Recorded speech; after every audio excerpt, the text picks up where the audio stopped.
असं आज काय बोलणार सर आपण?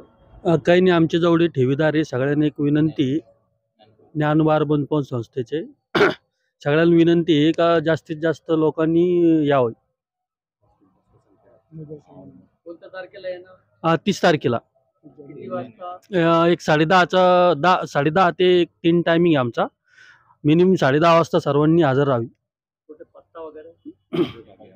विभागीय आयुक्त कार्यालय समोर. थोडी आयडिया देत आहे बोला. आम्ही ज्ञानोबा अर्बन बँकेतील सर्व ठेवीदार आहेत. सर्व ठेवीदारांचे पैसे मिळावं म्हणून सगळ्यांनी एक विभागीय आयुक्त कार्यालय समोर धरणे आंदोलन करत आहोत 30 जानेवारी 2024ला. तर सगळ्यात जास्त मोठ्या संख्येने सगळ्यांनी उपस्थित राहावे ही सगळ्यांना विनंती करीन. आणि आम्हाला सगळ्या लोकांना माननीय खासदार इम्तियाज जलील साहेब मार्गदर्शनाखाली हे निदर्शन होणार आहे आणि याच्या पुढील नियोजन 30 तारखेला ठरवणार आहे आणि 30 तारखेला पूर्ण संख्येने लोक उपस्थित राहणार.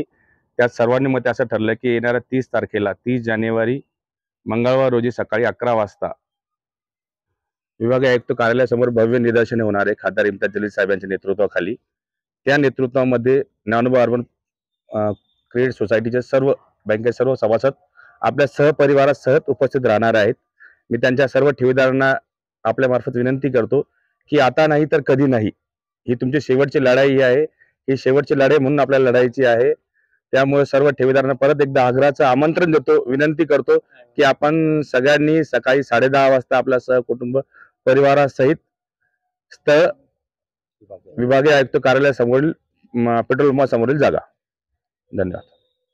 बँकेच्या ठेवीदारांना विनंती करेल की सर्वांनी पूर्ण सहपरिवार तिथं उपस्थित राहावं, कारण की आपल्यावर जे संकट आलेले आहे त्या संकटाला सावरण्यासाठी माननीय खासदार इम्तियाज जलील साहेब आपल्याला पूर्ण मार्गदर्शन करणार आहे आणि सर्व सहकुटुंब तिथं यावे ताकी सर्वांना आपली तकलीफ आपलं दुःख कळेल आणि पुढचे जे अधिकारी आहेत ते त्याला योग्य ती कारवाई करतील आणि साहेब त्यांना मार्गदर्शन करतील, सांगतील, दबाव आणतील आणि पुढचे जे कार्य ते ठरवतील.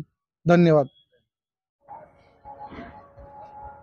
सर आज आपण गेस्ट हाऊस मध्ये मीटिंग घेतलेली आहे. कशा प्रकारे मीटिंग घेतली आणि काय बद्दल?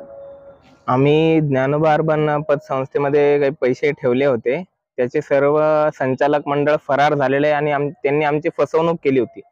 तर त्या संदर्भात शासन कुठल्याही प्रकारची कारवाई अजून पूर्णपणे केलेली नाही.